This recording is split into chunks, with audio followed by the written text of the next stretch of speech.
So now recording is on. Very good morning, friends.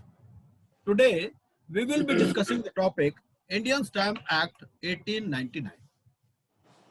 Before we start studying the subject, let us try to answer 3-4 questions. Number 1, a client comes to you, he shows you an agreement which has been executed outside India, on which stamp duty is payable in India. On any instrument executed outside India, stamp duty, if payable in India, can be paid within 3 months of bringing the document in India. He asks you, sir, what is the duty payable? So unless you have read the act, you cannot answer the question. He shows you an agreement which is in foreign currency. He asks you, sir, at what rate we should convert this into Indian currency and how much stamp duty is paid. He shows you some stocks or certain securities. He asks you, sir, there is written in law average price. So what average price is to be taken? He has taken an annuity for life. He asks you, sir, this is an annuity for lifetime.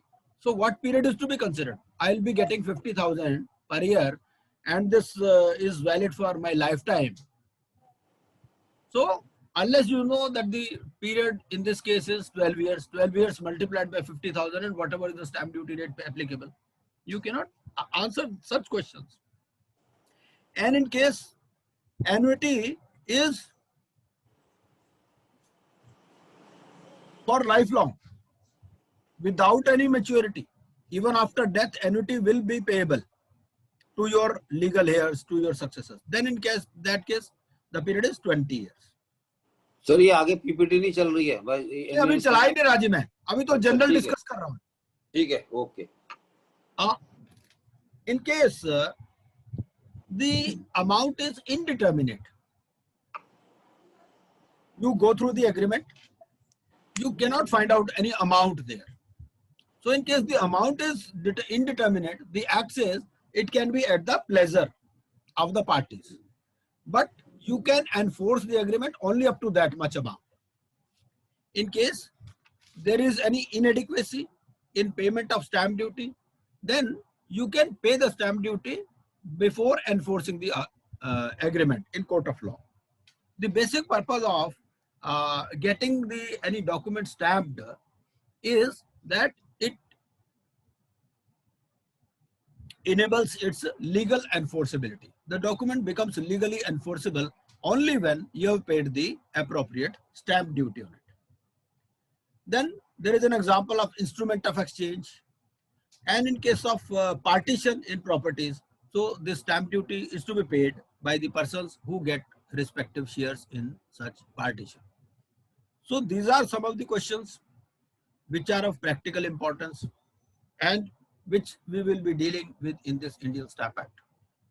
In case of SEZ units, it is written that it is exempt from Indian stamp duty. So what type of documents are exempt in case of SEZ? We should try to find answers to all such questions because most of them are of practical importance also in our day-to-day practice. And if we study any act from a practical standpoint, then we are able to better understand the things. So let us start. This is the Indian Stamp Act 1899. First is the introduction, then list of constitution dividing power to levy stamp duty among states and central government. On some of the instruments, central government can levy stamp duty, and in most of the cases, it is the state's jurisdiction. Then important definitions are there.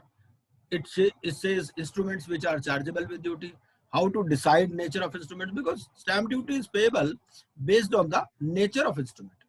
And in case a single transaction is effected by several instruments, there is a single transaction, but different instruments are executed. Then in that case, how stamp duty will be paid? And then there are certain exceptions also to Section 4. Instrument relating to several distinct matters.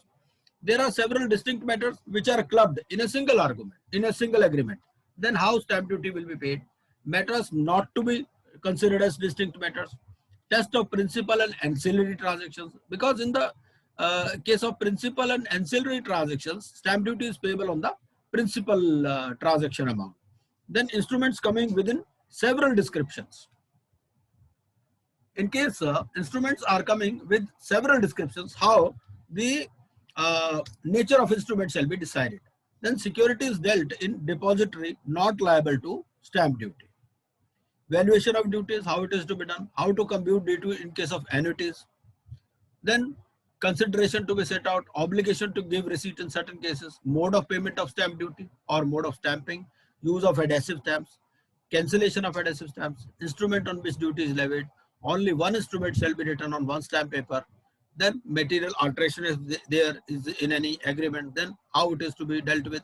Then denoting duty, instruments executed in India, when shall instrument be stamped, and instruments executed outside India, section 18, section 82, I was just talking about it. And then in case of bill of exchange, promissory note, and e-stamping and summary. So this is the overall framework. This is the syllabus covered. I have written what is covered in the syllabus. So let us see the Indian Stamp Act 1899. Preamble states that it is the law relating to stamps which consolidates and amends the law relating to stamp duty. It is a fiscal legislation envisaging levy of stamp duty on certain instruments. And the basic purpose of Indian Stamp Act 1899 is to raise revenue for the government. Applicability is, as in all other cases, Indian Stamp Act 1899, it extends to the whole of India except the state of Jammu and Kashmir. The Indian Stamp Act 1899 is a central enactment, and states have power to adopt the Indian Stamp Act 1899 with amendments to the same to suit the transactions peculiar in each state. So both have got the jurisdiction, central as well as the state. And number of chapters in the act is 8. 8 chapters are there, and number of schedule is 1. This schedule specifies the rates of stamp duties on various instruments. Besides this Indian Stamp Act 1899, there are various states acts also which specify what is the duty payable in a particular state on a particular type of instrument. So the ultimate power is of Parliament in respect of stamp duty. So Parliament can make law in respect of stamp duty. It prescribes the rates of stamp duty, and rates prescribed by Parliament in respect of bill of exchange, checks, transfer of shares prevails all over India. So in case of these transactions like bill of exchange, checks, transfer of shares, so the rates prescribed by Parliament are applicable all over India. And in case of states, stamp duty rates are prescribed by individual states. So in case rates have been specified by the individual states, then those rates are applicable. But particularly in case of bill of exchange, checks, transfer of shares, these are applicable all over India. And the payment of proper stamp duty on instrument bestows legality on them. Unless a document has been adequately and appropriately stamped, it is not legally enforceable. So the payment of proper stamp duty, it bestows legality on them. The documents or the agreements become legally enforceable. And such instruments get evidentiary value whenever produced in courts of law. So these are a piece of evidence that the transaction was actually entered into. Okay. And the stamp papers impressed with the desired amount of stamp duty are used both for judicial and non-judicial purposes. Okay. So like we say, normally non-judicial stamp papers are used, but stamp papers impressed with the desired amount of stamp duty are used both for judicial and non-judicial purposes. So we'll study about it. So for the sake of ensuring uniformity of rates of duty with regard to certain instruments of a commercial nature, so these are the documents which are of a commercial nature, like bill of exchange, checks, promissory notes, bill of lading, letters of credit, policies of insurance. Like if we take a Mediclaim policy or we take insurance policy, we see, say, a stamp affixed on it. So it is due to this Indian Stamp Duty Act. Transfer of shares, debentures, proxies and receipts, the power to prescribe the rates of duties on such commercial documents is vested with the union legislature. And the power to reduce, remit or compound such duties on the commercial documents is also vested with the central government. So in case of basically documents of commercial nature, the power is with the central government. Section 9 of the Indian Stamp Act says so. On the other hand, the power to prescribe the rates of duties on non-commercial instruments is vested with the state legislature, and the power to reduce or remit such duties on non-commercial documents is with the state government. This is section 9 of the Indian Stamp Act. Now, list of constitution dividing powers to levy stamp duty among state and central government. There is Union list entry 91, which bestows the power to levy stamp duty. So vested only in central government, and the power to reduce or remit duties on these instruments is vested in the union government as per section 9 of the Act. Apart from above, if central government levies stamp duty on other instruments, the rate will be applicable only in union territories. So basically, as we have already seen, आरती जी इनको admit कर लीजिए रमनजीत सिंह जी को. Instruments on which sir किया था sir, Okay. ये enter नहीं हो रहे हैं, किया है. ओके ठीक है. हाँ जी. So instruments on which rates of stamp duty can be levied. So mostly of as we have already said, most of the commercial character instruments like bill of exchange, checks, promissory notes, bill of lading, letters of credit, transfer of shares, debentures, proxies and receipts. So with respect to above, the stamp duty rates prescribed by central government is applicable throughout India. Okay. Now see next. Then there is state list. State list is as per entry 63. Central was, union list was entry 91 and state list is entry 63. So state list entry 63 gives the power to states. State government has the power to fix stamp duties on all documents except bill of exchange, checks, etc. Okay. So documents of commercial nature, power with central government. Documents of non-commercial nature, power is with state government. And the rates prescribed by state government will prevail in that state. State government can make law for other aspects of stamp duty also, that is matters other than quantum of duty. Okay. Then there is a concurrent list. List 3 is concurrent list. In concurrent list there is entry 44. It covers the matters with respect of which both union and state government can make law. So however, if there is conflict between state law and union law, the union law shall prevail. We have already seen in case of doctrine of repugnancy in the constitution that if there is any conflict between state law and union law, the union law shall prevail. This leads to different rates of stamp duty in different states with respect to same transaction. So central government rates will be applicable in union territory and state government rates will be applicable in that state. So we have seen that the union list gives the power to central government, then state list gives the power to state governments.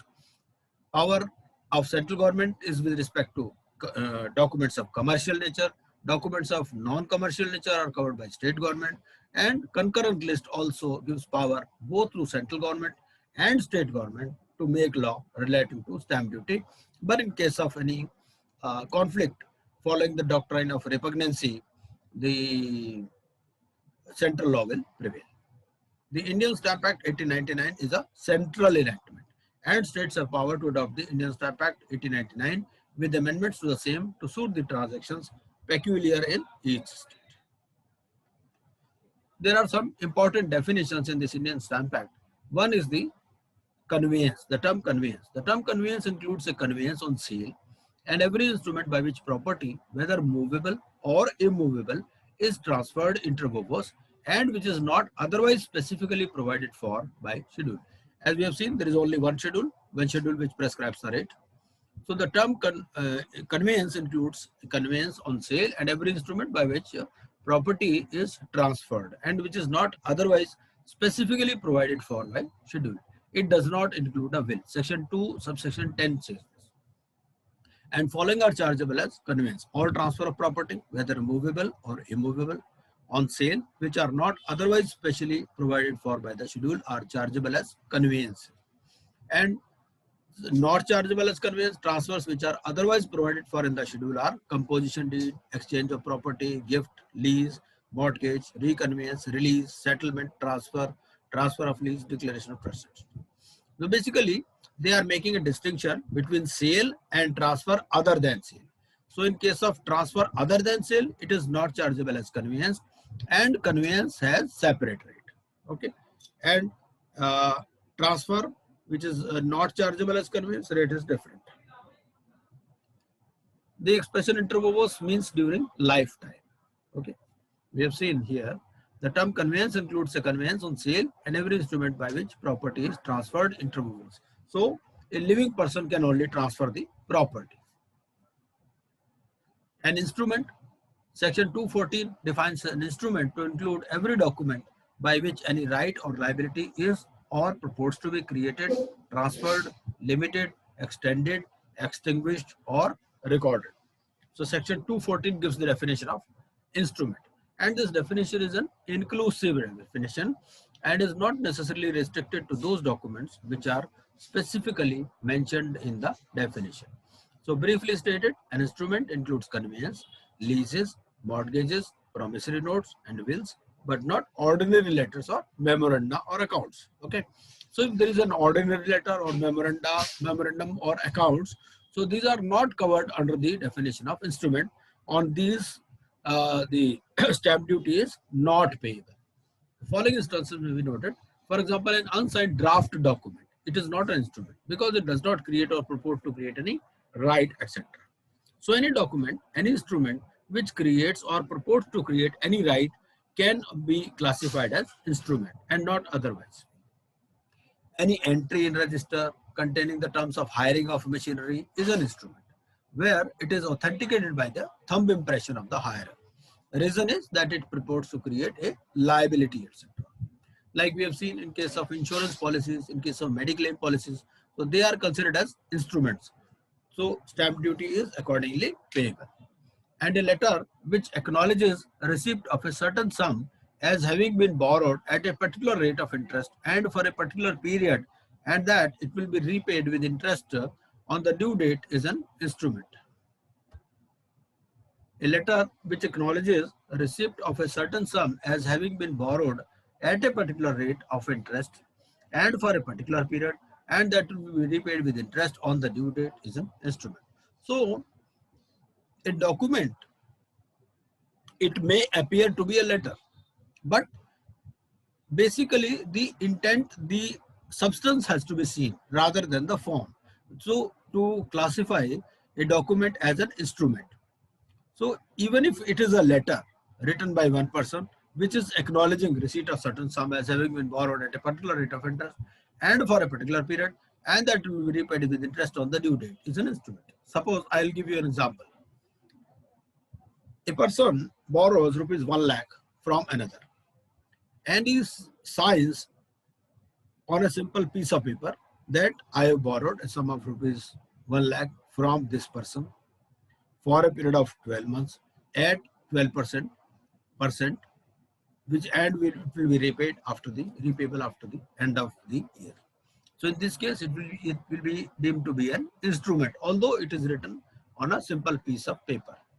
These examples show that the law looks to the substance and effect or intended effect of the text of the instrument and not the physical medium through which it is recorded. So in case the instrument or the letter or the document purports to create right, it is deemed to be an instrument. The instrument and not the physical medium through which it is recorded. So physical medium is not important, the substance is important. The intended effect is important. Impressed stamps. Impressed stamps include labels affixed and impressed by the proper officer, stamps embossed or engraved on stamp paper. Special adhesive stamps are labels. The instrument is duly stamped. It has been duly stamped at the time of execution and is admissible in evidence, though the stamp is subsequently removed or lost. Sometimes we affix stamps with, say, glue, but in the course of shuffling of papers, it might be subsequently removed or it might be even lost. So normally what the officials do, they deface the stamp. They put 2 lines across it so that it cannot be misused later. But if it is proved that the document was adequately stamped at the time of execution, but the stamp was subsequently removed or lost, then even then the document is enforceable. Bond includes an instrument whereby a person obliges himself to pay money to another on condition that the obligation shall be void if a specified act is performed or is not performed as the case may be. ठीक है, इसमें क्या होता है, bond में क्या होता है, बॉन्ड में ये होता है कि भाई एक आदमी कहता है कि भाई मैं आपको इतने पैसे दे दूंगा, ठीक है, कि obligation shall be void if a specified act is performed, और मान लीजिए कि एम्प्लॉयमेंट का बॉन्ड है, ठीक है, कि भाई ऐसा है कि मैं आपके पास 3 साल तक नौकरी करता हूँ, अगर मैं नौकरी नहीं करूंगा तो मैं आपको इतने पैसे दे दूंगा, ठीक है, तो it is in the nature of a bond. An instrument, हमने जनरली कॉलोक्वियल लैंग्वेज में से भाई आपको बॉन्ड भरना पड़ेगा, if you want an employment with us you have to execute a bond, so it is something of that sort. An instrument attested by a witness not payable to order or bearer whereby a person obliges himself to pay money to another is a bond. So bond includes this thing. An instrument so attested whereby a person obliges himself to deliver grain or other agricultural produce to another. No document can be bond unless it is one which by itself creates the obligation to pay the money. Okay, so the bond itself creates the obligation to pay the money. Only then the document can be considered to be a bond.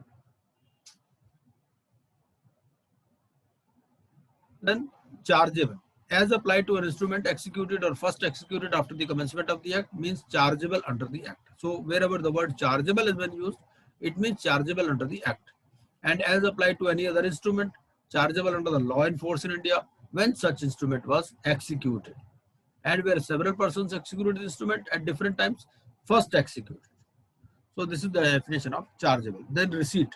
Receipt, it includes any note, memorandum or writing whereby any money or any bill of exchange, check or promissory note is acknowledged to have been received, whereby any other movable property is acknowledged to have been received in satisfaction of a debt, or whereby any debt or demand or any part of a debt or demand is acknowledged to have been satisfied or discharged. So this is the definition of receipt, which signifies or imports any such acknowledgement and whether the same is not signed with the name of any person. Then marketable security. So marketable security means a security of such a description as to be capable of being sold in stock market in India or in the UK. Then stamp. Stamp means any mark, seal or endorsement by an agency or person duly authorized by the state government. And it includes an adhesive or impressed stamp for the purpose of duty chargeable under the stamp. So these are the different definitions which are given in the Act. Instrument chargeable with duty. Section 3 says, what are the instruments which are chargeable to duty? We have already seen that Schedule 1 gives the list of instruments which are liable to stamp duty. There is only one schedule in the Act, Schedule 1. An instrument is to be chargeable with duty of the amount specified in Schedule 1. That is, instruments not mentioned in Schedule 1 are not subject to stamp duty. So only the documents which are specified in Schedule 1 are subject to stamp duty. Schedule 1 gives the list of instruments liable to stamp duty. The liability of an instrument to stamp duty is determined by the act in force at a time the instrument is executed. So for the purpose of the liability of an instrument to stamp duty, it is to be seen with reference to the execution of the instrument. Section 3 provides that the following instruments shall be chargeable with duty of the amount indicated in schedules. First, instruments mentioned in Schedule 1, which not having been previously executed by any person are executed in India. Where an instrument is executed in India, it does not matter whether it relates to property situated or to any matter or thing to be done in or out of India. The instrument is chargeable with duty.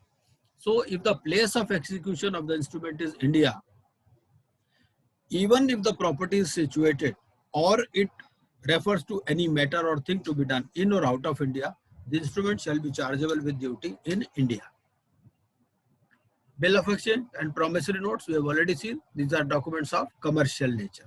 So bills of exchange and promissory notes executed, drawn or made outside India, but any of the following is done in India. Even if a bill of exchange or promissory note is drawn or made outside India, but any of the following acts is done in India, then stamp duty is payable in India. If it is accepted or paid in India, if it presented for acceptance of public payment or endorsed, transferred, or otherwise negotiated in India. So if any of the actions takes place in India, even though the bill of exchange or promissory note was executed, which means drawn or made outside India, even then stamp duty shall be payable in India. However, the bills of exchange which are payable on demand are not subject to stamp duty. Also, bills of exchange and promissory notes executed outside India and acted upon outside India are also not covered by Indian Stamp Act. So if any bill of exchange or promissory note has been executed outside India and it is acted upon outside India, that means the acceptance or payment or presentment for acceptance or endorsement or transfer takes place outside India, then it is not covered by the Indian Stamp Act. See the position regarding instruments other than negotiable instruments. So instruments other than negotiable instruments executed outside of India are chargeable to duty if they relate to some property situated in India or to some matter or thing done or to be done in India. So if there is some connection with India, the agreement was executed outside India, but even then they are chargeable to duty if the property is situated in India or to some matter or thing which is done or to be done in India. Even then stamp duty is payable. But if both the actions like execution and any activity related thereto takes place outside India, then it is exempt from stamp duty. Instruments mentioned in Schedule 1 are mortgage deed, share warrant, trust deeds, instruments of partnership, certificate of sale, memorandum of agreement, power of attorney, lease agreement, partition award, protest of bill or note, certificate by notary of dishonor of bill oblique note. Some other examples are court order sanctioning amalgamation scheme, instrumental transferring MP oblique IMP, sale of right to catch fish in lake. Instruments chargeable with stamp. However, no duty is chargeable in respect of following instruments. Instruments for the sale, transfer, or other disposition of any ship or vessel. An instrument executed by or on behalf of or in favor of the government. In cases where, but for this exemption, the government would be liable to pay the duty chargeable in respect of such. Because this is the purpose of the Indian Stamp Act is basically to collect the revenue for the government. So for any the instruments executed by or on behalf of or in favor of the government, it is exempt from stamp duty. In case, had this exemption not been there, the government would be liable to pay the duty. So if government would have been liable to pay the duty, since it is the collecting authority, so no point in first collecting and then paying. So such documents are exempt. An instrument executed by or on behalf of or in favor of the developer or unit or in connection with the carrying out of purposes of the special economic zones. So in case of SEZ also, any instrument executed by or on behalf of or in favor of the developer or unit or in connection with the carrying out of the purposes of the special economic zone is also exempt from stamp duty. We have already seen that we have to look not to the form but to the substance of the transaction while determining the nature of the instrument. Now the question is how to decide the nature of the instrument. So what is to be considered while deciding the nature of the instrument? Is the substance of the transaction or description, title or heading of the instrument. It is the substance of the transaction as contained in the instrument and not the form of the instrument that determines the stamp duty. Though the duty is leviable on the instrument and not the transaction. Duty is on the instrument, not on the transaction. But we have to look to the substance of the transaction because only certain types of transactions are covered under Indian Stamp Act and others are not. The entire document has to be looked upon to decide the true description of the transaction to know the stamp duty applicable to it. And where a single instrument contains several purposes, the instrument as a whole should be read to find out its dominant purpose. Okay. So if an instrument, single instrument, it contains several purposes. The instrument as a whole should be read to find out its dominant purpose, the principal purpose. If several instruments are employed for completing one transaction, transaction is one, but documents are several, then stamp duty is payable only on the principal instrument at the prescribed rates, and on the other instruments, nominal stamp duty is payable. So this is section 4. And the conditions of section 4 are several instruments executed for completing a single transaction. And the transaction must be sale, mortgage or settlement. Parties may determine for themselves which of the instruments will be employed shall be deemed to be the principal instrument. Exceptions to section 4 are alteration of the terms of first document and mortgage of part of property in favor of vendor. So these are the exceptions. Otherwise, suppose there is a sale or there is a mortgage, क्या होता है? जैसे cell of property है, अब cell of property में एक तो main agreement हो जाता है, आप सेल डीड आपका, ठीक है. कई बार उसके साथ में बिल भी करा लेते हैं, गिफ्ट भी होती है, रिसिप्ट भी होती है, तो उन पर नॉमिनल स्टैंप ड्यूटी लग जाएगी. जो आपका मेन डॉक्यूमेंट है, सेल डीड है, उसके ऊपर ड्यूटी लग जाएगी. इस तरह से instruments relating to several distinct matters. There are several distinct matters, but they are included in one single document. Section 5 says about this. So any instrument comprising or relating to several distinct matters shall be chargeable with the aggregate amount of duties with which separate instrument each comprising or relating to one of such matters would be chargeable under Indian Stamp Act. ठीक है. अगर 5 matter है, 5 matter अगर अलग अलग instrument से करते तो कितनी ड्यूटी पेबल होती, उतनी ही इसमें लग जाएगी. Where several distinct matters and transactions are embodied in a single instrument, the instrument is called the multifarious instrument. इनको कहते हैं multifarious instruments.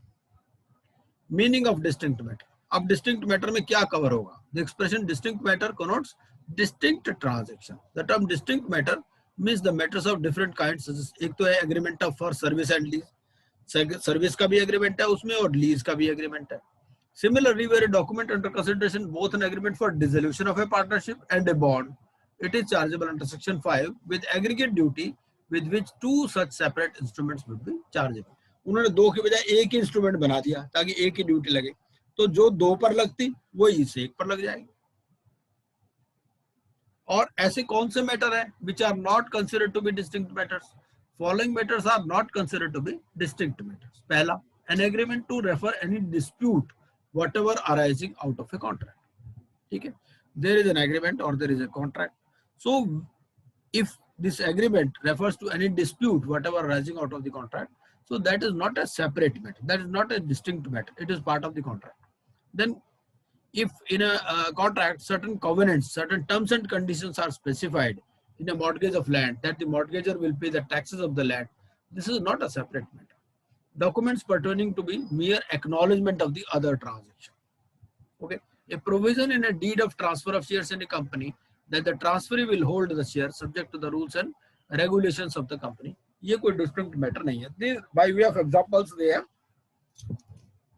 clarified कि भाई which are considered to be distinct matters and which are not to be considered as distinct matters. कई बार क्या होता है, property की ट्रांजैक्शन होती है. अब प्रॉपर्टी की ट्रांजैक्शन में कई बार वो पूरी हिस्ट्री लिख देते हैं कि ऐसा जी ये प्रॉपर्टी, ये इस प्रॉपर्टी की सेल डीड हो रही है, इससे पहले ये प्रॉपर्टी इनके पास थी, इनके पुश्तैनी प्रॉपर्टी थी, इनके दादा ने खरीदी थी, वहां से ये डिवीजन हुआ, इस तरह से. तो ये एक ही मैटर माना जाएगा, ये कोई सेपरेट मैटर नहीं माने जाएंगे. Test of principal and ancillary transactions. The test is what is the leading object. ठीक है, क्योंकि हमने देखा है कि in case of principal and ancillary transactions stamp duty is payable only on the principal transaction. The test is what is the leading object. भाई कोई instrument है, उसका मेन पर्पस क्या है, लीडिंग ऑब्जेक्ट क्या है.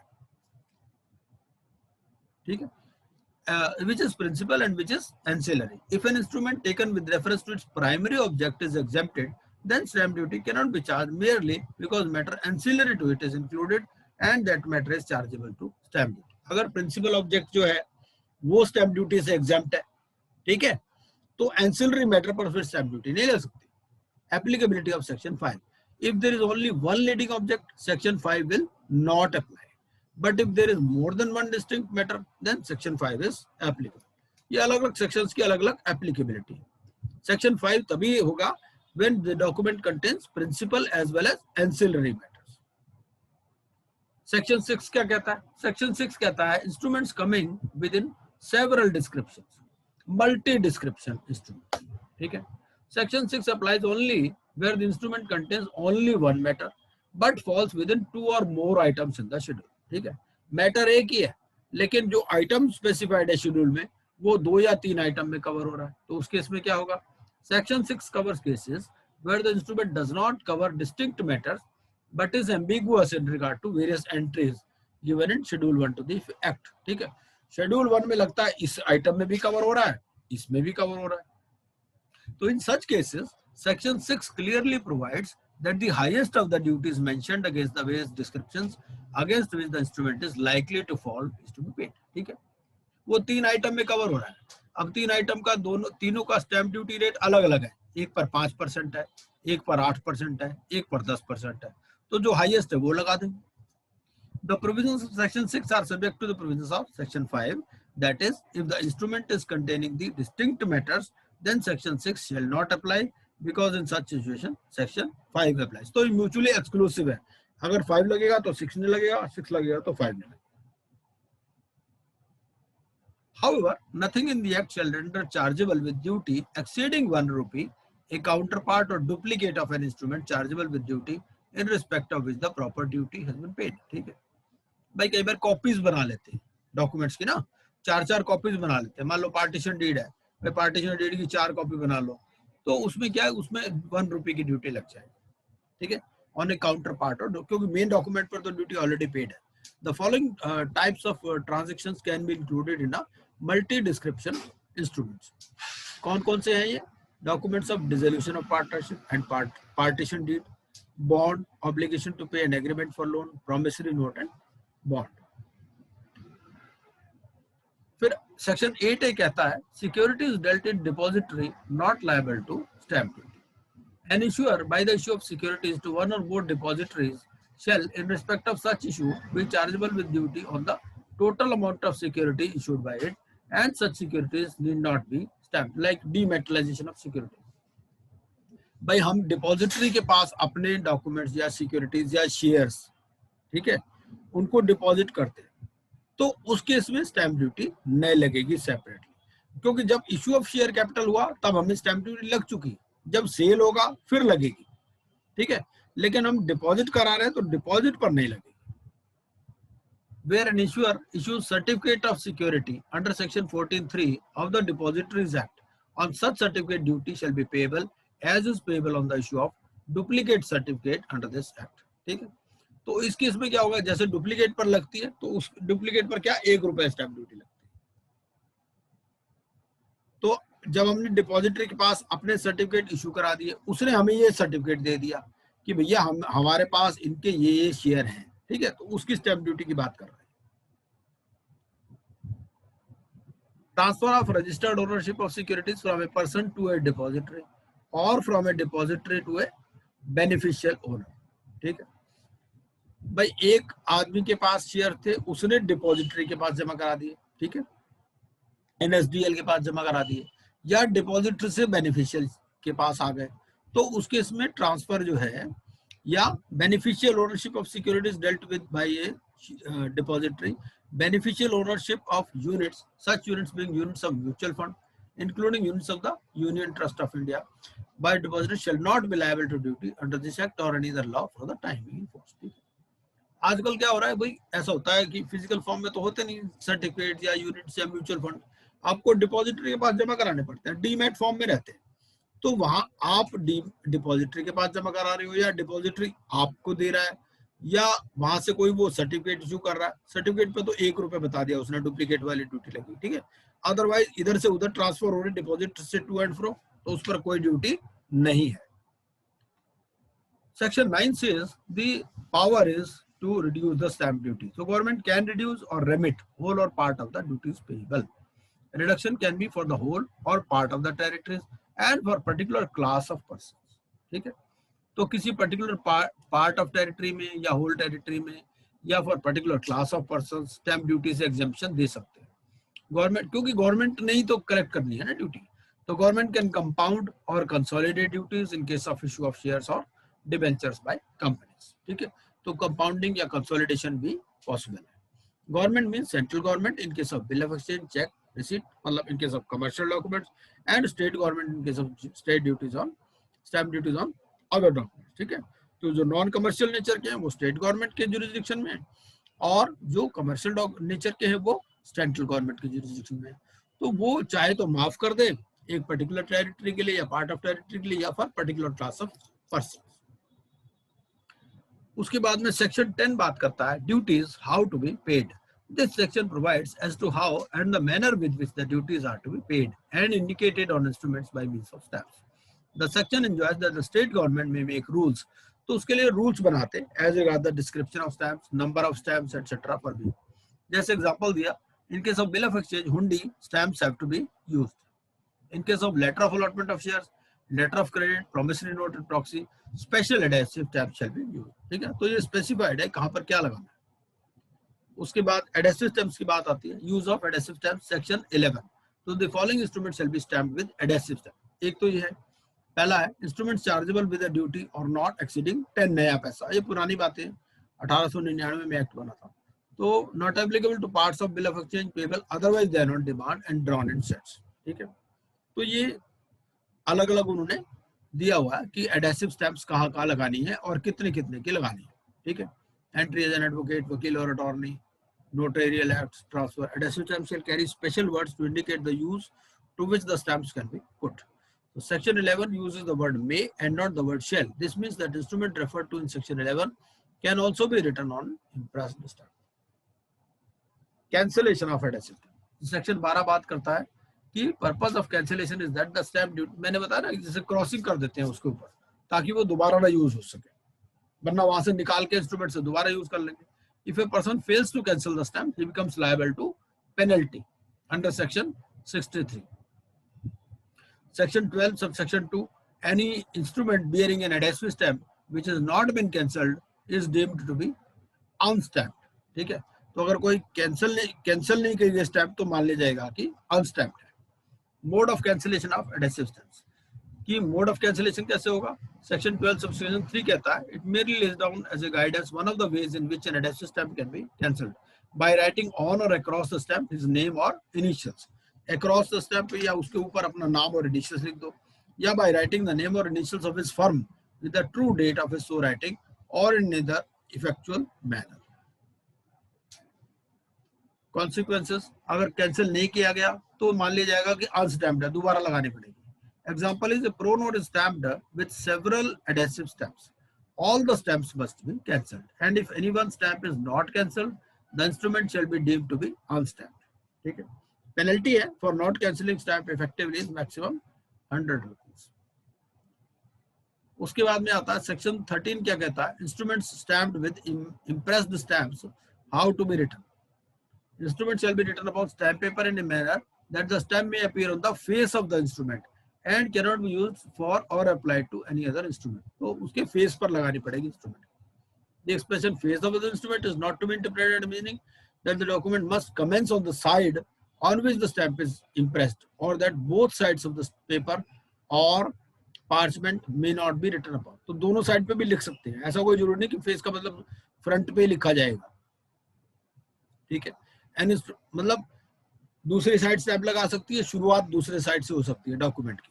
An instrument need not be only on that side on which stamp is embossed, and if the instrument begins and ends on the reverse side, it is not duly stamped. ठीक है,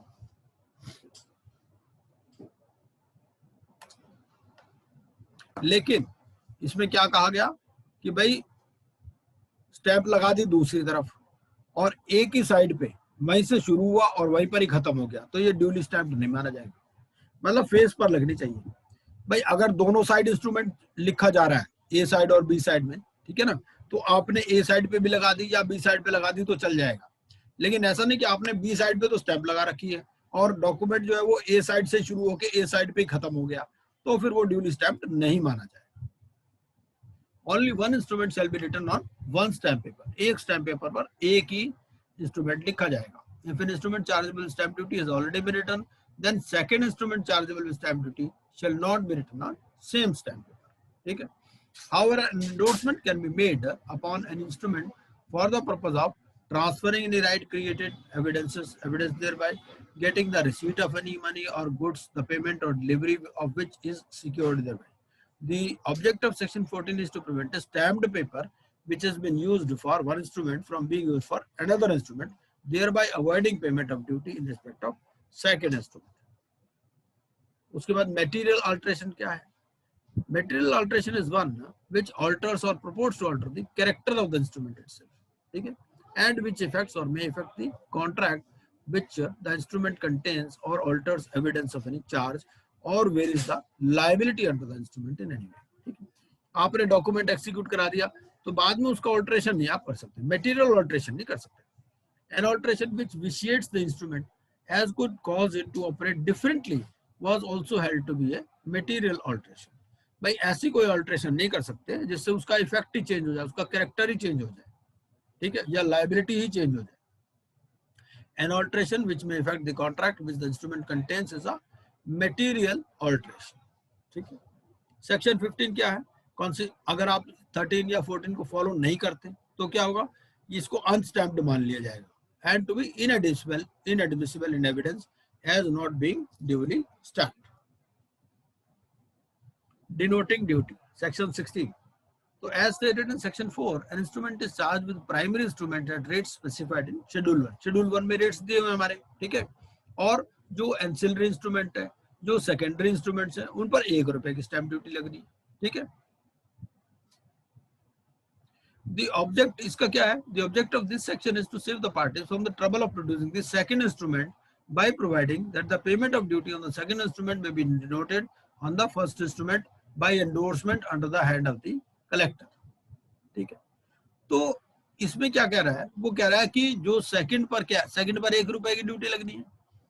तो उन्होंने कहा कि भाई second instrument लाना जरूरी नहीं है, सेकंड इंस्ट्रूमेंट पे ड्यूटी पेड है, ये फर्स्ट इंस्ट्रूमेंट पर ही लिख दो आप, ठीक है, और उसकी एंडोर्समेंट करा लो under the hand of the collector. In order to avail the benefit of this section, the party concerned must make an application in writing to the collector mentioning that the duty has already been paid on earlier instrument by virtue of which the second instrument is chargeable with a lesser duty or is exempted from duty. The collector shall denote the duty paid or exemption thereof. ठीक है, partition deed है, 4 लोगों के बीच में partition हुआ, ठीक है ना, तो उस केस में तो खैर सेपरेटली पेएबल है, लेकिन कोई फैमिली कोई सेटलमेंट डीड है, ठीक है, एक डीड पर मेनली ड्यूटी पेएबल होगी, बाकी 5 भाई हैं, सबने अपनी अपनी कॉपीज बना ली उसकी, तो जरूरी नहीं कि सारी कॉपीज को इकट्ठे प्रेजेंट करना है आपको, वो फर्स्ट कॉपी पर ही जो है नोटिंग हो जाएगी by collector under the hand of the collector stamp duty has been paid. उसके बाद आता है instruments executed in India when instrument shall be stamped.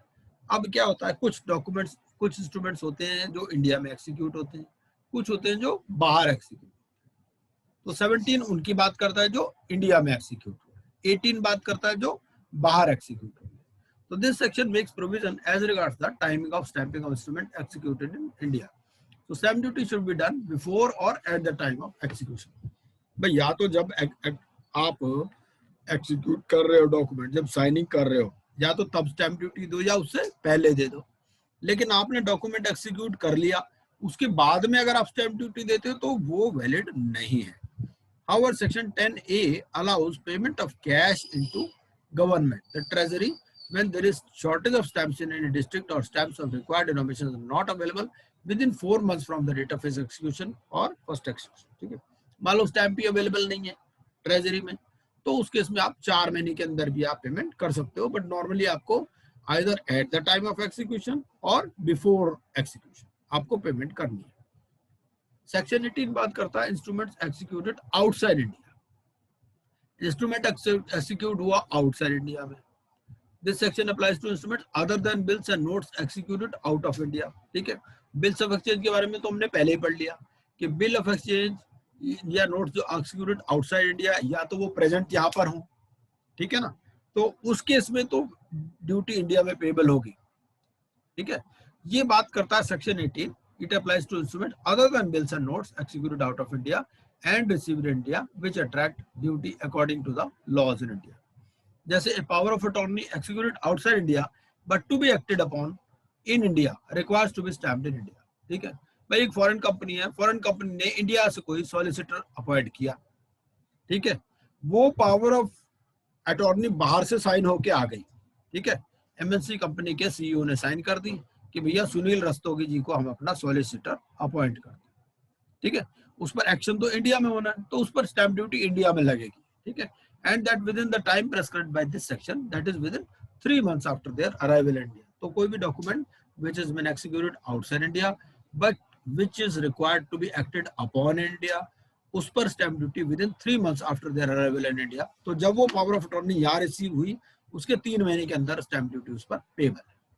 If such document is presented after the expiry of the said 3 months but before 1 year from the date of execution, ठीक है, 3 महीने तो पार हो गए, लेकिन 1 साल से पहले उसको प्रेजेंट किया बिफोर कलेक्टर, तो उसमें कलेक्टर को पावर है कि collector if satisfied that the omission to stamp it has been occasioned by accident, mistake or urgent necessity, take action under section 41 and 42 to validate it.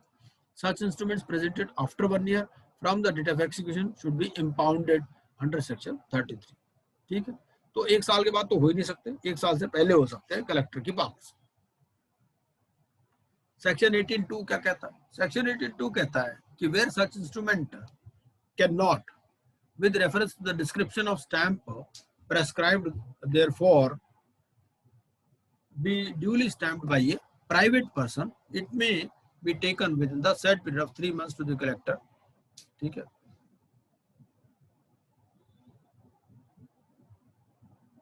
Who shall stamp the same in such manner, the state government may by rule prescribe with a stamp of that value as the person so taking such instrument may require and pay for, ठीक है। अगला है where an instrument is brought to the collector after the expiry of 3 months, the collector may instead of declining to stamp it validate it under section 41 and 42 if he is satisfied with the omission, ठीक है। तो normally तो 3 महीने के अंदर होनी है ना, कलेक्टर के पास जाकर के, और अगर 3 महीने से पार हो गए तो 1 साल के अंदर भी अगर रीजनेबल कॉज है तो वो इस चीज को वैलिडेट कर सकता है। 1 साल के बाद तो इम्पाउंड ही हो जाएगी। सेक्शन 19 बात करता है बिल्स ऑफ एक्सचेंज और प्रोमिसरी नोट्स की। This is applicable to bill of exchange payable otherwise than on demand और प्रोमिसरी नोट। जो पेबल ऑन डिमांड है उन पर तो स्टैंप ड्यूटी पेबल ही नहीं है, ठीक है, और प्रोमिसरी नोट ड्रॉन और made out of India, so they must be stamped and the stamps cancelled before the first holder in India deals with the instrument, that is presents the same for acceptance or payment or endorses, transfers or otherwise negotiates the same in India। तो उससे पहले आपको stamp करवाने हैं। जो बाहर से जो ड्रॉन या मेड आउटसाइड इंडिया है, तो जब उनकी पेमेंट जब पहली बार वो प्रेजेंट किए जा रहे हैं फॉर पेमेंट या फॉर एक्सेप्टेंस, उससे पहले स्टैंपिंग होनी जरूरी है। फिर there is a proviso to section 19, if at any time any bill of exchange or note comes into the hands of any holder thereof in India, the proper adhesive stamp is affixed thereto and cancelled in the manner prescribed by section 12, and such holder has no reason to believe that such stamp was faxed or cancelled otherwise than by the person and at the time required by the act, then such stamp shall so far as relates to such holder be deemed to have been duly effective। क्योंकि क्या होता है, ये bill of exchange वगैरह में क्या होता है कि एंडोर्समेंट चलती रहती है। तो अब इसमें क्या ये क्या सेक्शन 19 क्या कहता है, जो पहली बार प्रेजेंट करेगा या एक्सेप्ट करेगा उसको स्टैंप ड्यूटी देनी है, ठीक है। अब उससे दूसरे के पास आया इंडिया में, ठीक है, अब उसके पास कोई रीजन बिलीव करने का नहीं है कि भाई स्टैंप फिक्स थी उस पर, ठीक है, तो ये मान लिया जाएगा कि स्टैंप ड्यूटी फिक्स थी और कैंसल्ड, ठीक है। However, nothing contained in the provision shall relieve any person from any penalty incurred by him for omitting to affix or cancel a stamp, ठीक है, ये है। उसके बाद में आता है जी वैल्यूएशन ऑफ ड्यूटी। ये वैल्यूएशन कैसे होगी? आ जाओ अजीत, कर लो अपने को, 1 मिनट जी, पानी कर लो, बैठो।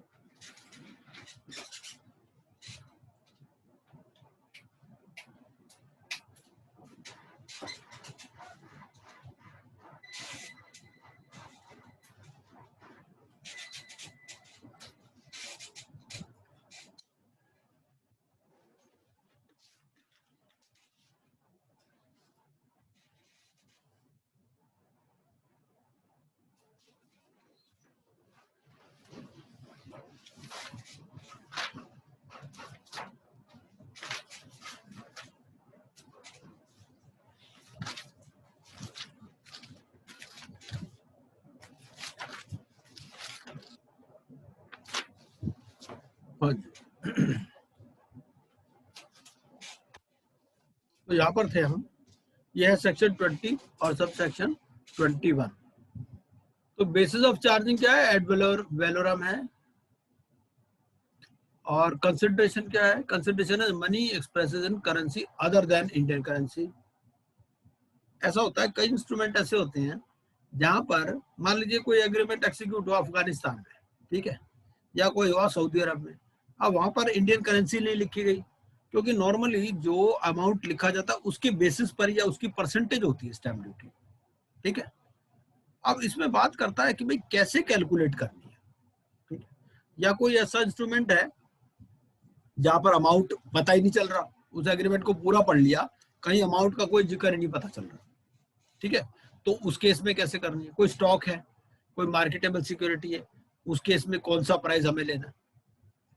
तो पहला तो ये जो अदर देन इंडियन करेंसी है, तो उस पर करंट रेट ऑफ एक्सचेंज जो है on the date of instrument उसको लेना। तो सेंट्रल गवर्नमेंट नोटिफाई करती है ऑफिशियल गजट में rate of exchange for conversion of certain foreign currencies into Indian currency for this purpose and such rate shall be deemed to be the current rate, ठीक है। तो जो भी current rate of exchange होगा उस पर होगा। अब उसमें भी क्या आता करता है, TT buying rate, TT selling rate, कई चीजें होती है, तो वो सारा आप भी थोड़ा सा इस पे रिसर्च करिएगा कि क्या रेट उसमें होना चाहिए, ठीक है। एक दिन के भी रेट देखोगे तो दो रेट मिलते हैं आपको, बाइंग रेट अलग होता है, सेलिंग रेट अलग होता है। उसके बाद में ये है with respect to any stock और एनी मार्केटेबल सिक्योरिटी, तो आप इसको थोड़ा देख लीजिएगा अपने आप। ये इसमें क्या होगा कि आपको कैलकुलेट ड्यूटी करनी है on the value of such stock और सिक्योरिटी। अब ये शेयर्स कोटेड हो सकते हैं या अनकोटेड हो सकते हैं। अगर कोटेड है तो it is easy to ascertain the price, ठीक है ना। अगर मान लो शेयर्स कोटेड नहीं है तो ये एवरेज लेना पड़ेगा, लेटेस्ट जो भी प्राइवेट ट्रांजेक्शन हुई और the value on the date of instruments itself, ठीक है। और अगर कोई डीलिंग हुई नहीं तो उस केस में क्या होगा, then unless some other reliable evidence of market value is forthcoming the value is to be taken at par, ठीक है। तो जो उसकी फेस वैल्यू है उस पर लेना है। फिर section valuation of duty, section 22 provides that if such price or value is mentioned in the instrument for the purpose of calculating duty, it should be presumed to be correct। तो जो value लिखी है instrument में वही सही मान ली जाएगी, ठीक है। फिर सेक्शन 23 क्या कहता है, where interest is expressly made payable by the terms of the instrument. तो अगर मान लीजिए उसमें लिखा है कि भैया 10,000 रुपए और रेट ऑफ इंटरेस्ट 18%, तो 10,000 पर ही स्टैम्प ड्यूटी पेबल होगी, उसका इंटरेस्ट कैलकुलेट करके उस पर एडिशन करके पेबल नहीं होगी, ठीक है। जो ओरिजिनल अमाउंट है, although there is a stipulation as to rate of interest to be charged, लेकिन जो स्टैम्प ड्यूटी पेबल होगी वो ओरिजिनल अमाउंट पर ही होगी। उसके बाद 23A क्या कहता है, when instrument other than bill of exchange और प्रोमिसरी नोट इज गिवन और when such instrument gives marketable security, तो when marketable security is deposited as a security for money advanced to be advanced by way of loan or for an existing or future debt, ठीक है, और for redemption of duly stamped transfer or as a security for duly stamped transfer, तो date वहां से decide होगी, ठीक है। आपने कोई मार्केटेबल सिक्योरिटी डिपॉजिट करी, आपने कहा भाई ऐसा है कि मेरे शेयर ले लो और मुझे पैसे दे दो, ठीक है, मेरे 10 लाख रुपए के शेयर है, मुझे 5 लाख रुपए की जरूरत है, तो मुझे 5 लाख रुपए दे दो। तो जब पेमेंट की जाएगी वो डेट मान ली जाएगी, ठीक। It shall be chargeable with duty as if it were an agreement or memorandum of an agreement chargeable with duty under article 5C of schedule 1 to the act. A release or discharge of any such instrument shall be chargeable only with the like duty, ठीक है। तो release या discharge पर भी duty payable है। 24 क्या कहता है, 24 ये कहता है कि where any property is transfer to any person in consideration wholly or in part of any debt due to him or subject to the payment of transfer of any money or stock, such debt money or stock is to be deemed the whole or part of the non consideration in respect to transfer is chargeable with ad valorem duty. However, nothing in this section shall affect such a certificate of sale as is mentioned in Article 18 of the first schedule. Illustration इसे देखते हैं, समझ में आ जाएगा। अब A owes B ₹1,000, A sells a property to B, the consideration being ₹500, ठीक है, and the release of the previous debt of ₹5,000। भाई ए ने ले लेते बी से 1,000 रुपए, उसने कहा भाई ऐसा है मेरे पास 1,000 रुपए तो है नहीं, ये प्रॉपर्टी ले लो, ठीक है, और प्रॉपर्टी की वैल्यू है 500 रुपए और तुम्हारा 1,000 रुपए का डेट खत्म, ठीक है। तो स्टैंप ड्यूटी कितने पर पेबल होगी? 1,500 रुपए पे, ठीक है। मतलब 1,000 रुपए तो उसने दे नहीं थे, उसने 500 रुपए की प्रॉपर्टी और दे दी उसको और कह दिया भैया ये हमारा हिसाब किताब खत्म, ठीक है। तो 1,000 रुपए भी क्या रेमिटेंस हो गया और 500 रुपए उसने कैश में दे दिए उसको, तो 1,500 रुपए पर स्टैंप ड्यूटी पेबल हो जाएगी। दूसरा है a sales a property to be for ₹500 which is subject to a mortgage to C for ₹1,000 and unpaid interest 200 है, तो तीनों को जोड़ लेंगे, ठीक है। 500 रुपए तो प्रॉपर्टी की वैल्यू, मॉर्टगेज कर रखी 1,000 रुपए पे और उस पर इंटरेस्ट भी था 200 रुपए का अनपेड इंटरेस्ट, तो तीनों को जोड़ के स्टैंप ड्यूटी 1,700 पर हो जाएगी। तीसरा a mortgage house of the value of 10,000 to be for ₹5,000, B afterwards buys the house from A, so stamp duty will be payable on 10,000 less the amount of stamp duty already paid for the mortgage, ठीक है।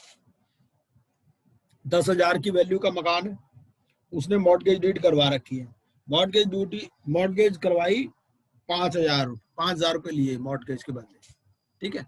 भैया ऐसा है मैं अपना मकान आपको mortgage कर देता हूँ और मुझे 5,000 रुपए दे दो, मकान की वैल्यू 10,000 है, तो मॉर्टगेज डीड पर उसने 5,000 रुपए दे दी स्टैंप ड्यूटी, बाद में उसने उससे खरीद लिया वो मकान, तो स्टैंप ड्यूटी पेबल होगी 10,000 पर, जो ऑलरेडी पेड है 5,000 पर वो लेस हो जाएगी, ठीक है। तो proviso to section 24 operates for the benefit of assignee of the mortgage, ठीक है, क्योंकि जो स्टैंप ड्यूटी है वो कौन पे करता है? परचेजर, ठीक है ना। When the mortgage property is sold to the mortgagee along with other properties, the stamp duty already paid is to be deducted from the duty payable on the deed of sale, ठीक। अब एन्युटीज में कैसे calculate होगी? एन्युटीज क्या होती हैं?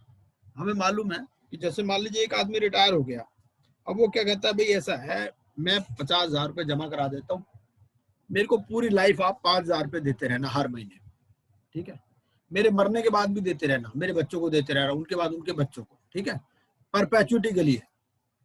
या फिर ऐसा है कि भाई मैं 20,000 रुपए जमा कराता हूँ, 1,000 रुपए मुझे हर महीना देते रहो जब तक मैं जिंदा हूँ, मैं मर गया कहानी खत्म, ठीक है। तो जो परपेचुटी है उस केस में कितना पीरियड माना जाएगा, जो लाइफ टाइम के लिए उसमें कितना पीरियड माना जाएगा, ये सब कहानियां बताता है ये एन्युटीज वाला कंप्यूटेशन। तो valuation of annuity will be material, पहला with the payment of annuity or other sum payable periodically is secured by an instrument, or where the consideration for a conveyance is an annuity or other sum payable periodically. So annuity is nothing but a sum payable periodically. The amount secured by such instrument or the consideration for such conveyance, as the case may be, shall be deemed to be where sum payable is for a definite period, so that the total amount to be paid can be previously ascertained. Such total amount shall be deemed value. ठीक है। 10 साल तक annuity मिलनी है, 5,000 रुपए हर साल मिलने हैं, तो 50,000 रुपए टोटल मिलने हैं, हमें पहले से पता चल गया, ठीक।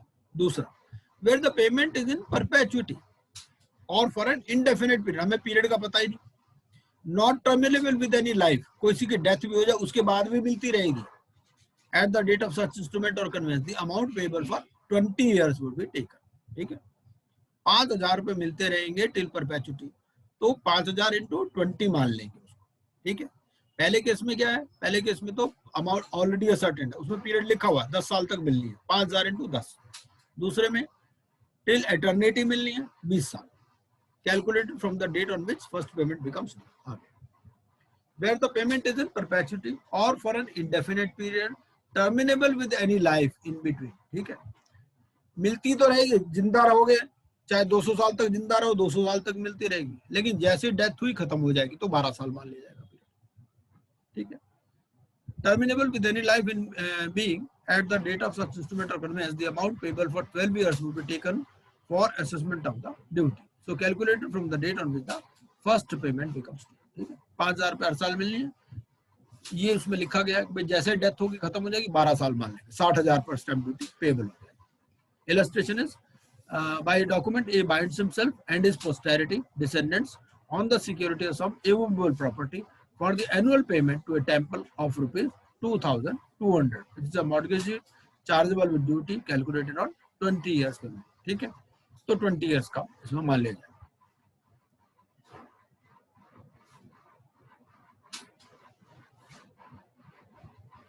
आगे देखते हैं।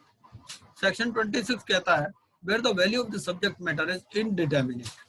कई बार क्या होता है कि इंस्ट्रूमेंट हमने पूरा पढ़ लिया, हमें पता ही नहीं चल रहा अमाउंट कितना है उसमें। अगर अमाउंट नहीं है तो लॉ ये कहता है कि भाई आप अपनी मर्जी से स्टैंप ड्यूटी दे दो, लेकिन जितने अमाउंट पर आपने स्टैंप ड्यूटी दी ना उससे ज्यादा आप ऑब्लिगेशन क्रिएट नहीं होगा। अगर कल को कोर्ट में केस जाएगा, अगर आपने मान लो 5 लाख पर स्टैंप ड्यूटी दे दी तो 5 लाख रुपए से ज्यादा का केस आप नहीं कर सकते। ये बात है मोटा मोटा section 26। The object of this section is to protect the revenue in cases where an instrument is chargeable with ad valorem duty, but such duty cannot be ascertained by reason of the fact that the amount of the value of the subject matter cannot be determined at the time of execution of the instrument. ठीक है, the object is sought to be achieved by providing that the executants can value the instrument as he pleases। ठीक है, तो जो उसकी मर्जी हो उतने पे stamp duty they they, but he shall not be entitled to recover under such document any amount in excess of the amount for which the stamp duty is sufficient। ठीक है, under the combined operation of section 25 and 35, a lessee under the mining lease is entitled upon payment of the proper penalty to recover the royalty provided for in the stamp originally affixed to the lease।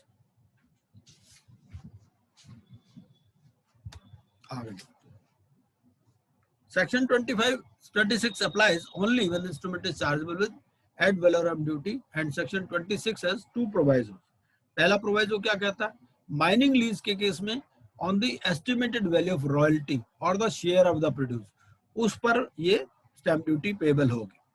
ठीक है, second proviso कहता है कि where an instrument has by accident और mistake been insufficiently stamp. ठीक है, किसी document पर कम स्टैंप ड्यूटी पेमेंट होगी, होनी थी 10,000, आपने 5,000 पेमेंट कर दी, तो deficiency you can make good. The deficiency is made up in proceedings under section 31 or 41, and the collector having certified the amount paid, it shall be deemed to be stamp actually used at the date of execution। भाई stamp duty आपने देनी है on the date of execution या before the date of execution. ठीक है, लेकिन आपने किसी भी वजह से कम ड्यूटी पेमेंट कर दी, 10,000 पेमेंट करनी थी, 5,000 पेमेंट कर दी, तो to the satisfaction of the collector अगर आपने बाद में भी ड्यूटी पेमेंट कर दिया तो ये मान लिया जाएगा कि it was actually used at the date of execution। ठीक है, तो by reason of this proviso, the amount claimable on the instruments would be the amount for which the duty as certified to the collector had been paid and not the amount for which the duty was originally paid। ठीक है, तो originally ही validate हो जाएगी। ठीक है, आगे देखते हैं। सेक्शन 26(7) कहता है consideration to be set out।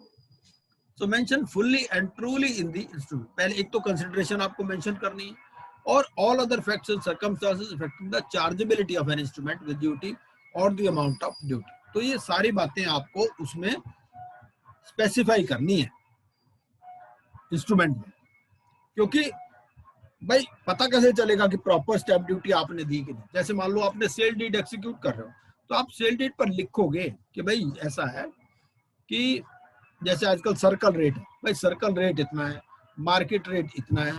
ठीक है, अगर मान लो सर्कल रेट पर कई बार क्या होता है मार्केट रेट है कम, लेकिन आपको गवर्नमेंट की रिस्ट्रिक्शन है कि भाई आपको ड्यूटी जो है वो सर्कल रेट पर ही देनी है, तो आप दोनों वैल्यू लिख देते हो कि भाई सर्कल रेट इतना है या स्टैंप ड्यूटी इस पर पेमेंट हुई है और जो ट्रांजैक्शन इफेक्ट हुई वो इतने पर हुई। दोनों में से whichever is higher उस पर स्टैंप ड्यूटी पेबल होती है। तो value of any property would mean that the real value of the property in the open market at the time the document was executed and not at the time when the executant acquired it। ठीक है, भाई property में दोनों चीजें लिखी होती हैं। भाई ये प्रॉपर्टी मैं इसको बेच रहा हूँ रामलाल को, ठीक है, मैं आज की डेट में बेच रहा हूँ, मैंने ये प्रॉपर्टी 10 साल पहले इतने अमाउंट में खरीदी थी। ठीक है ना, तो आपको आज की वैल्यू पर स्टैंप ड्यूटी देनी है। उस वैल्यू पर नहीं देनी जिसमें आपने एक्वायर किया। सेक्शन 29 कहता है duty by whom payable, duty देगा कौन। This section specifies the person who should bear the stamp duty payable in respect of each class of documents in the absence of any agreement to the contrary between the parties. ठीक है भाई, government को तो अपने revenue से मतलब है, कोई पार्टी मर्जी दे दे, लेकिन अगर कोई चीज नहीं लिखी है तो वहां पे ये स्पेसिफाई करता है सेक्शन कि किसको देनी है, परचेजर को देनी है, सेलर को देनी है। ठीक है, नॉर्मली परचेजर को देनी होती है। Section 30 obligation to give receipt in certain cases. ठीक है, कई बार क्या होता है कि ना आपको माल, जैसे पहले होता था भाई, आजकल तो जैसे स्टेट वाइज इन्होंने अलग अलग कर दिया, कई जगह 100 रुपए है, कई जगह 5,000 रुपए है। ये जो रिसीव्ड मनी इन कैश, आप याद होगा जब हम ऑडिट किया करते थे तो 20 रुपए से अगर ऊपर है कैश में रिसीव किया तो रेवेन्यू स्टैंप लगानी पड़ती थी। ठीक है ना, तो वो सब चीजें हैं इसमें, bills of exchange, cheque, promissory note. ठीक है, मूवेबल प्रॉपर्टी। तो this obligation only arises when a demand for receipt is made by the person paying such money, negotiable instrument. ठीक है, the primary duty of stamping lies in all cases on the person executing the instrument. As section 17 directs, that the instrument chargeable with duty shall be stamped at or before. तो जो execute कर रहा है ना document, उसको देनी है stamp duty. इसका मतलब जो बिल ऑफ एक्सचेंज का ड्रॉर है उसको देनी है, जो प्रोमिसरी नोट में प्रोमिसर है उसको पेमेंट करनी है। सेक्शन 30 बात करता है obligation to give receipt in certain cases. So section 29 would apply only in the absence of a special agreement between the parties. ठीक है, an agreement to bear the cost of preparation of an instrument implies an agreement to pay stamp duty also. ठीक है, any person receiving or taking credit for any premium or consideration for any renewal of any contract of fire insurance shall within 1 month after receiving or taking credit for such premium or consideration give a duly stamped receipt for the same. Normally क्या होता है, जैसे fire insurance policy होती है, marine insurance है, mediclaim है, life insurance है, तो जो इश्यूअर है उसको जो है स्टैम्प ड्यूटी देनी होती है। ठीक है, लेकिन आपने कोई क्रेडिट लिया उसका, उस प्रीमियम का। ठीक है, तो आपको क्या है, within 1 month after receiving or taking credit for such premium consideration, आपको ड्यूली स्टैम्प्ड रिसिप्ट देनी पड़ेगी उसके लिए। इसमें क्या होता है बेसिकली, जैसे मान लो एक डीसीजीसी होता है, deposit credit and guarantees corporation. ठीक है, आपका क्या है कि जैसे इंश्योरेंस क्लेम आपका वहां से बैक्ड होता है डीसीजीसी से, तो अगर आपने कोई क्रेडिट लिया है कोई किसी प्रीमियम या कंसिडरेशन के लिए तो आपको रिसिप्ट देना पड़ेगा। ये लिखा है mode of payment of stamp duty और मोड ऑफ स्टैंपिंग। तो 2 स्टैम्प ड्यूटी के तरीके हैं, एक तो है एडेसिव स्टैम्प्स और दूसरा है इम्प्रेस्ड स्टैम्प्स। फिर इसके बाद सेक्शन 31-32 बात करता है adjudication as to proper stamp. This section provides to give a person who is in doubt about the stamp duty attracted on an instrument the facility of getting the duty determined authoritatively by the collector. तो collector के पास power है, collector decide करेगा, भाई उसको समझ ही नहीं आ रहा कितनी स्टैम्प ड्यूटी लगनी है। तो this section empowers the collector to determine the duty on an instrument brought to him whether it is already stamped or not and execute or not. ठीक है, the power vested in the collector is to be exercised subject to provisions of section 32 that is within the time limit prescribed therein. ठीक है, time limit 1 साल है। Section 32 confers powers on the collector. ठीक है, तो जो उसके पास duty लाए वो आप वो उसमें अगर मान लो कम ड्यूटी है तो वो क्या देगा, और पेमेंट कर दो। ये है ओरिजिनल डॉक्यूमेंट उसके पास लाना पड़ेगा। ये है अगर एक्सिक्यूटेड इन इंडिया है but brought to him after 1 month of the date when it was executed or first executed.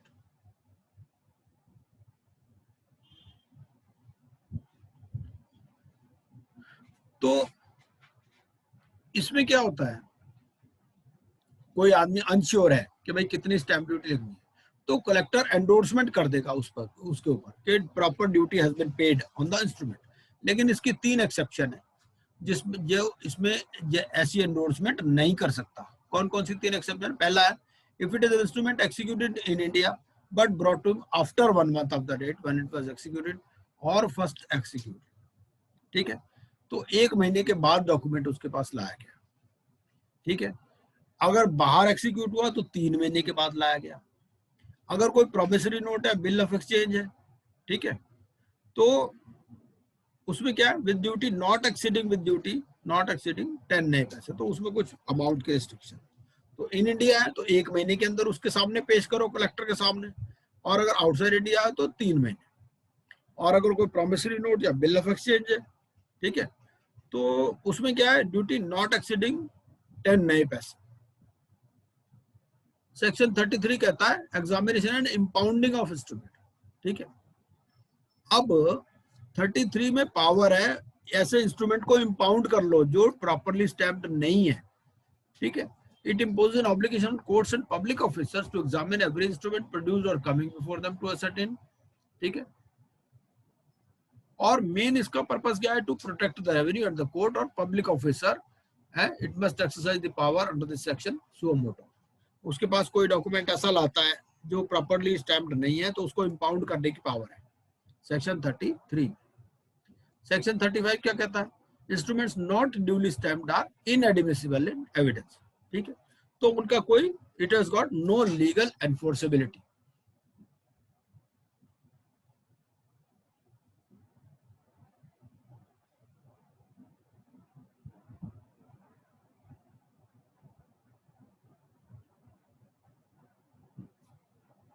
आगे देखते हैं, सेक्शन 37 कहता है admission of improperly stamped instrument, तो इसमें कोई रेमेडी भी प्रोवाइड करता है, तो there is a remedial section which refers to the admission of improperly stamped instruments, ठीक है। कोई गलती हो गई, तो गलती होने में क्या है कि भाई आप उस पर बाकी स्टैम्प ड्यूटी पेमेंट कर दो, ये है, तो ये मान लिया जाएगा कि आपने ओरिजिनली ही पेमेंट कर दी। 38 क्या कहता है, जो इम्पाउंड कर लिए उनके साथ कैसे होगा, भाई कोई इनएडिक्वेट इंस्ट्रूमेंट आ गया आपको कोर्ट के पास, इनएडिक्वेटली स्टैम्प्ड इंस्ट्रूमेंट, अब कोर्ट ने वो इम्पाउंड कर लिया, तो उसके साथ करना क्या है, ये प्रोसीजर है कि अगर कोई डॉक्यूमेंट इम्पाउंड किया गया,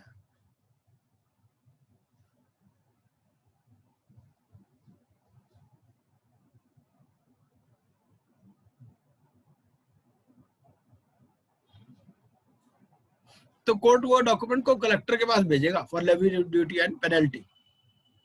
कोर्ट के पास और कोई वो कोर्ट सिर्फ उसको कंपाउंड कर सकता है, इंपाउंड करने के बाद पावर जो है वो कलेक्टर को दे रखी है कि कलेक्टर ही उस पर ड्यूटी कलेक्ट करेगा और पेनल्टी लगाएगा, सेक्शन 40। सेक्शन 41 ए क्या कहता है, recovery of stamp duty not levied और शॉर्ट लेवी, ठीक है, तो कलेक्टर के पास पावर है कि within 5 years from the date of registration वो उस पर नोटिस सर्व कर देगा कि भाई इस पर स्टैम्प ड्यूटी पेमेंट नहीं हुई। और उसमें भी ये है कि अगर फ्रॉड है, कोई कोल्यूजन है या विलफुल मिसस्टेटमेंट है या सप्रेशन ऑफ फैक्ट्स है, तो उस केस में ये पीरियड 20 साल का है, अदरवाइज क्या 5 साल का पीरियड है, 5 years ऑफ रजिस्ट्रेशन। सेक्शन 47 ये कहता है, ये कन्वेंस, एक्सचेंज, गिफ्ट, पार्टीशन, मैंने बताया था 2 तरह से होते हैं, एक तो होता है सेल और दूसरा होता है जो अदर देन सेल। ये अदर देन सेल की बात करता है, इंस्ट्रूमेंट्स ऑफ कन्वेंस। इसमें एक तो कन्वेंस है, उसके अलावा जो है एक्सचेंज है, गिफ्ट है, पार्टीशन है, सेटलमेंट है, रिलीज डीड है। इसमें क्या है कि मार्केट वैल्यू पर पेबल होगी, गिफ्ट एक्सचेंज में भी market value of property, otherwise collector को रेफरेंस जाएगा। अगर कोई पार्टी एग्रीव्ड है तो सिविल कोर्ट में अपील कर सकती है। सेक्शन 56 का कहता है control of and statement of case to chief controlling revenue authorities, तो कलेक्टर कहां भेजेगा इसको, ये भेजेगा chief controlling revenue authority, CCRA को। सेक्शन 73 कहता है books etcetera to be kept open for inspection, तो कोई जिसमें कलेक्टर को पावर है या any person authorised by him to conduct audit in public offices to detect fraud in payment of proper, stamp duty की proper payment हुई कि नहीं हुई। फिर ई स्टैंपिंग की बात करता है, ई स्टैंपिंग कंप्यूटर बेस्ड एप्लीकेशन है, ठीक है ना, तो बेनिफिट्स क्या है, ई स्टैंप से आजकल तो जैसे ई स्टैंपिंग ही हो रही है, तो ये इसके बेनिफिट्स हैं। फिर ये रेट ऑफ स्टैम्प ड्यूटी है हमारे, ठीक है, शेड्यूल 1A में दिया हुआ है कि ये सारे अलग अलग रेट्स हैं। ड्यूली स्टैम्प्ड का मतलब क्या है? ड्यूली स्टैम्प्ड का मतलब ये है कि प्रॉपर उस पर एडेसिव या इम्प्रेस्ड स्टैम्प है, प्रॉपर अमाउंट है, उससे कम नहीं होनी चाहिए, जहां पर लगानी चाहिए वहीं लगानी चाहिए, ये है। फिर रेवेन्यू स्टैम्प क्या है, फॉरेन बिल स्टैम्प क्या है, ब्रोकर्स नोट स्टैम्प क्या है, इंश्योरेंस पॉलिसी स्टैम्प क्या है, ठीक है ना, वो हम देखेंगे। शेयर ट्रांसफर स्टैम्प है, ये समरी है बेसिकली, ठीक है। तो मेरे हिसाब से हमने सारा इसमें देख लिया है। तो ये ऑलरेडी मैंने पीपीटी आपके साथ शेयर कर दी है, तो आप इस पीपीटी को आराम से पढ़ लीजिएगा। और एक दो चीजें आपके लिए भी है, वो देखने वाली है आपको कि अदर देन इंडियन करेंसी है तो क्या टीटी सेलिंग रेट होगा, TT buying. TT selling rate होता है मेरे हिसाब से, आप चेक कर लेना क्या होता है फॉरेन करेंसी में अगर इंस्ट्रूमेंट करना है। और आपको एवरेज लेना है तो एवरेज कौन सा लेना है स्टॉक में, ये नॉर्मली होता है मेरे हिसाब से जब आपने सिक्योरिटी के अगेंस्ट में पैसे लिए। तो ये थोड़ा थोड़ा और भी आप अपने हिसाब से इसको देख सकते हैं। हम लोगों ने काफी इसको कोशिश की है कवर करने की, फिर भी कोई और मैटर हो तो इसके बाद में आपको ना कुछ क्वेश्चंस दिखाता हूँ, क्वेश्चंस और देखते हैं एक बार जरा।